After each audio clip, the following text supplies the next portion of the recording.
إن الحمد لله نحمده ونستعينه ونستغفره ونعوذ بالله من شرور أنفسنا ومن سيئات أعمالنا من يهده الله فلا مضل له ومن يضلل فلا هادي له وأشهد أن لا إله إلا الله وحده لا شريك له وأشهد أن محمدا عبده ورسوله يا أيها الذين آمنوا اتقوا الله حق تقاته ولا تموتن إلا وأنتم مسلمون يا أيها الناس اتقوا ربكم الذي خلقكم من نفس واحدة وخلق منها زوجها وبث منهما رجالا كثيرا ونساء واتقوا الله الذي تساءلون به والأرحام إن الله كان عليكم رقيبا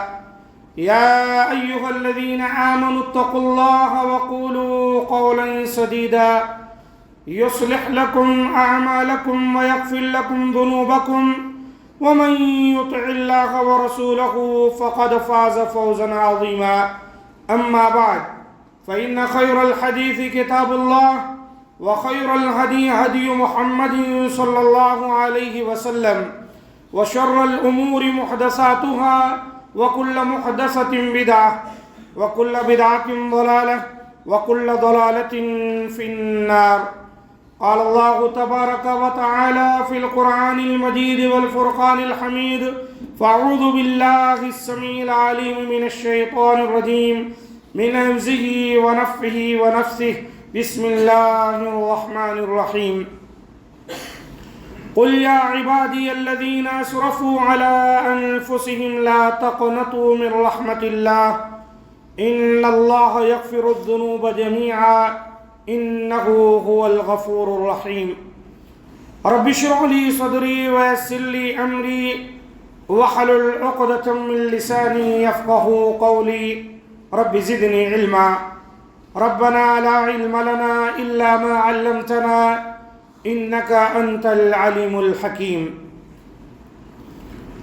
تمام قسم کی تعریف و توصیف، بزرگی و بڑائی، حمد و ثنا، کبریائی اللہ مالک الملک وحدہ لا شریک کے لیے لائق و زیبا و سزاوار ہے. ہم تمام اسی کی تعریفیں بیان کرتے ہیں اور اسی سے مدد طلب کرتے ہیں اور اسی کے دربار میں توبہ و استغفار کرتے ہیں.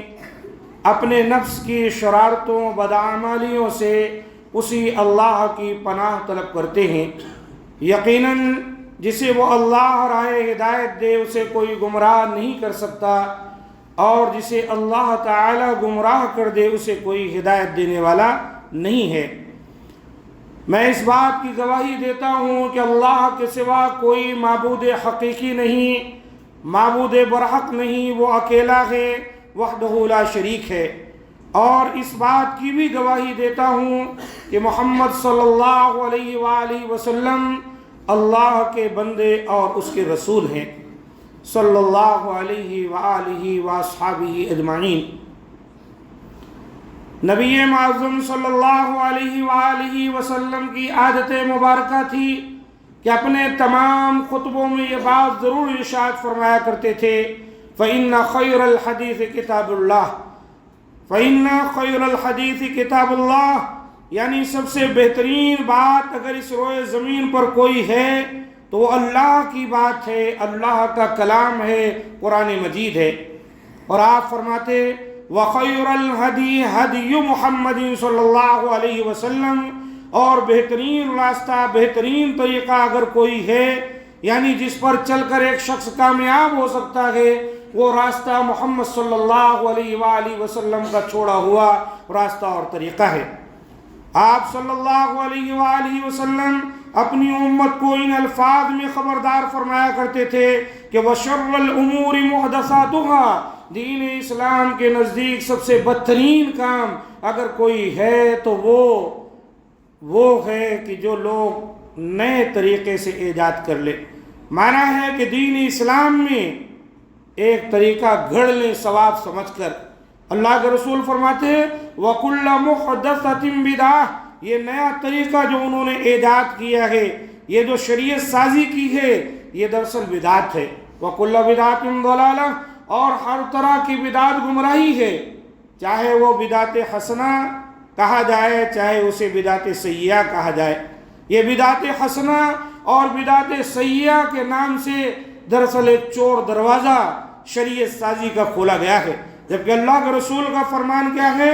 وَكُلَّ بِدْعَةٍ ضَلَالَةٍ، ہر طرح کی بدعت گمراہی ہے جو دین میں نکالی گئی ہے۔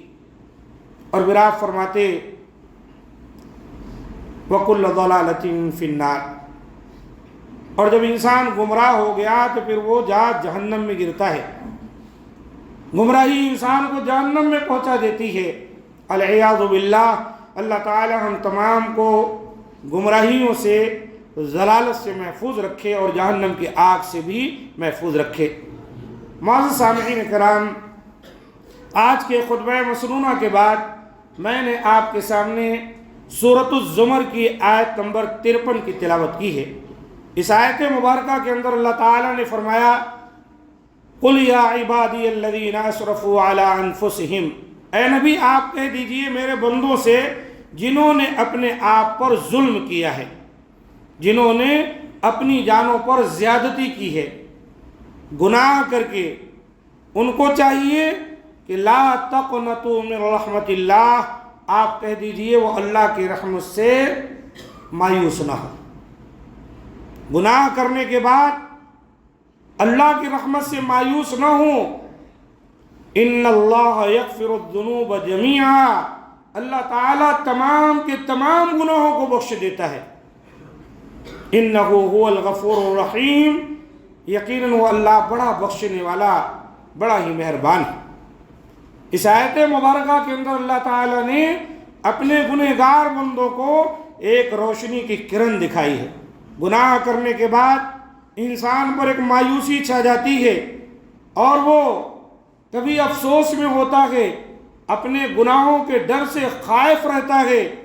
اللہ تعالیٰ نے اس کو راستہ بتایا کہ وہ اللہ کے دربار میں آ جائے، توبہ کر لے، اللہ سے معافی مانگ لے، اللہ تعالیٰ اس کو بخش دیں گے۔ نبی صلی اللہ علیہ وآلہ وسلم کے پاس کچھ ایسے ہی لوگ آئے تھے، وہ تھے جنہوں نے شرک کیا تھا، قتل کیا تھا، زناکاری، بدکاری، طرح طرح کے گناہ ان سے سرزد ہوئے تھے، اور آ کر انہوں نے نبی صلی اللہ علیہ وسلم سے یہ سوال کیا تھا، اے محمد صلی اللہ علیہ وسلم، آپ جس دین کی طرف بلاتے ہیں نا، یہ بڑا اچھا دین ہے، لیکن اے کاش کہ ہمیں یہ خبر ہو کہ ہم سے جو گناہ سرزد ہوئے ہیں ان کا کیا بنے گا۔ تو اللہ تعالیٰ نے اسی آیت مبارکہ کو نازل فرمایا قُلْ يَا عِبَادِيَ الَّذِينَ أَسْرَفُوا عَلَىٰ أَنفُسِهِمْ لَا تَقْنَطُوا مِن رَحْمَتِ اللَّهِ، اے نبی میرے بندے آپ کے پاس آئے ہیں، اپنے گناہوں کی وجہ سے پریشان ہیں، آپ کہہ دیئے اللہ کہتا ہے کہ میرے بندو جنہوں نے اپنے آپ پر ظلم کیا ہے، جنہوں نے اپنے آپ پر زیادتی کی ہے، لا تقنطوا من رحمت اللہ، اللہ کی رحمت سے مایوس نہ ہو، اللہ تعالیٰ تمام کے تمام گناہوں کو بخش دیتا ہے۔ ان اللہ یغفر الذنوب جمیعا، اس لیے گناہ انسان سے ہو سکتا ہے، اس کو چاہیے وہ اللہ کے حضور توبہ کرے، جو اس کے شرائط ہیں اس کے ساتھ، جسے توبۃ النصوح کہا گیا ہے، سچی توبہ۔ سچی توبہ یہ ہے کہ آپ اس پر غور کریں گناہ کا تعلق کس سے ہے، اللہ تعالیٰ سے ہے یا اللہ کے بندوں سے ہے۔ اگر گناہ کا تعلق اللہ سے ہے کہ اللہ کے کسی احکام کو آپ نے توڑا ہے، اللہ کے کسی حکم کی خلاف ورزی آپ کیے ہیں، تو ایسی صورت میں اس کے لیے اہل علم نے 3 شرطیں بیان کی۔ نمبر 1، آپ گناہوں پر نادم ہوں۔ نمبر 2، آپ گناہ کو چھوڑ دیں۔ نمبر 3، آئندہ کبھی گناہ نہیں کروں گا، یہ پختہ عزم کر لیں، عزم مصمم کہ آئندہ گناہ نہیں ہوگا۔ اگر یہ 3 شرطوں کے ساتھ توبہ کریں گے، اللہ تعالیٰ آپ کی توبہ کو قبول کرے گا۔ کب؟ جب گناہ کا تعلق اللہ اور بندے سے ہے، اللہ نے نماز پڑھنے کا حکم دیا، آپ نہیں پڑھ رہے ہیں۔ جب توفیق ہوئی توبہ کریں گے تو یہ کہ آپ کو ندامت ہوئی، شرمندگی ہوئی، اب آپ اللہ کی نافرمانی نہیں کریں گے، پکا عزم کریں گے اور جو غفلت تھی چھوڑ دیں گے، اللہ آپ کی توبہ قبول کرے گا۔ ایسے اللہ نے کسی چیز سے روکا ہے، آپ وہ کر بیٹھے، اس کے لیے بھی یہی چیز ہے۔ اور دوسرے یہ کہ گناہ کا تعلق بندوں سے ہو، آپ نے اپنے کسی بھائی اور بہن پر ظلم کیا ہے، سب مومن باہم انما المومنون اخوہ، بھائی بھائی ہیں، ظلم کیا ہے تو اس سے ظلم کیا مراد ہے؟ زیادتی کی ہے۔ یہ 3 شرطیں اس کے ساتھ ہیں، چوتھی ایک شرط اور ہے، وہ یہ ہے کہ اگر آپ نے کسی کو گالی دی ہے تو معافی مانگیں، کسی کا حق مارا ہے لوٹا دیں، جس طرح کی بھی تکلیف اس کو اپنے بھائی کو آپ نے دی ہے، آپ اس سے معافی تلافی چاہیں، اسی دنیا میں اس سے اپنا معاملہ درست کر لیں، تب آپ کی توبہ قبول ہوگی۔ بہنوں کا حق مار لیے، بھائیوں کا حق مار لیے، پڑوسیوں کا حق مار لیے، عمرہ پہ عمرہ ہو رہا ہے، حج کرنے جا رہے ہیں، خوب افطاری کھلا رہے ہیں لوگوں کو، یاد رکھو یہ تمام نیکیاں وہ جو آپ نے حق مارا ہے اس کے لیے معافی تلافی کا باعث نہیں بن سکتی ہیں، جب تک اپنے بھائی کا حق آپ لوٹائیں گے نہیں، اپنی بہن کا حق لوٹائیں گے نہیں، تب تک آپ کی روزے نماز، یہ حج زکوٰۃ، یہ عمرے پہ عمرے، یہ آپ کے لیے کفارہ ذنوب یہاں نہیں بن سکتے۔ حقوق العباد کا جو تعلق ہے اس میں معافی کے لیے ضروری ہے، سچی معافی تب ہوگی جب آپ اس کا حق لوٹا دیں۔ جب اس طرح سے آپ معافی مانگیں گے، اس طرح سے توبہ کریں گے تو یہ سچی توبہ ہوگی اور اللہ تعالیٰ آپ کی توبہ کو قبول فرمائے گا۔ اللہ کے رسول نے فرمایا کل بنی آدم خطاء وخیر الخطائین التوابون، تمام کے تمام بنو آدم خطا کار ہیں، ان خطا کاروں میں بہترین خطا کار کون ہیں؟ جو توبہ کرنے میں جلدی کر لیں۔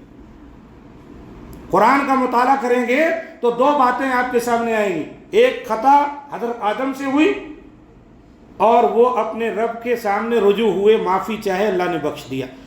ایک خطا ابلیس سے ہوئی اور وہ کیا کہنے لگا، انا خیر منہ، میں آدم سے بہتر ہوں، وہ انانیت میں آ گیا اور وہ توبہ نہیں کیا، وہ رجوع نہیں ہوا، رادے درگاہ ہوا۔ تو ہم ایک انسان آدمی ہونے کی وجہ سے ہمارے لیے کون اسوا ہے؟ ہمارے بابا آدم، ان سے خطا ہوئی، معافی چاہے، ہم بھی انسان ہیں، خطا ہوگی فوری معافی چاہ لیں، اللہ تعالیٰ گناہوں کو بخش دیتا ہے۔ جیسے کہ یہاں پر حدیث میں بھی یہ بات آئی، آیت میں بھی، اللہ سارے گناہوں کو بخش دیتا ہے، لیکن سچی توبہ جیسے بیان کی گئی شرطوں کے ساتھ اس طرح سے سچی توبہ کرے۔ بہرحال اللہ تعالیٰ سے دعا ہے کہ جو باتیں بیان ہوئی اللہ تعالیٰ ان باتوں پر عمل کرنے کی توفیق دے۔ مولا کریم ہمیں قرآن و سنت پر چلنے والا بنائے، اللہ تعالیٰ گناہوں سے محفوظ رکھے، ظلم و زیادتی سے محفوظ رکھے اور توبہ اور استغفار کی توفیق دے۔ مولا کریم جہاں کہیں مسلمان رہتے بستے ہیں اللہ تعالیٰ ان تمام کی عزت و آبرو، خون اور مال سب کی حفاظت فرمائے، ان کی مدد فرمائے، جو پریشان حال ان کی پریشانیوں کو دور فرمائے، جو بیمار ہیں اللہ تعالیٰ انہیں شفائے کاملہ اور عاجلہ عطا فرمائے۔ اللہ تعالیٰ ہماری دعاؤں کو قبول فرمائے کہ یقیناً وہی قبول کرنے والا ہے۔ سبحان ربک رب العزت عما یصفون وسلام علی المرسلین والحمد للہ رب العالمین۔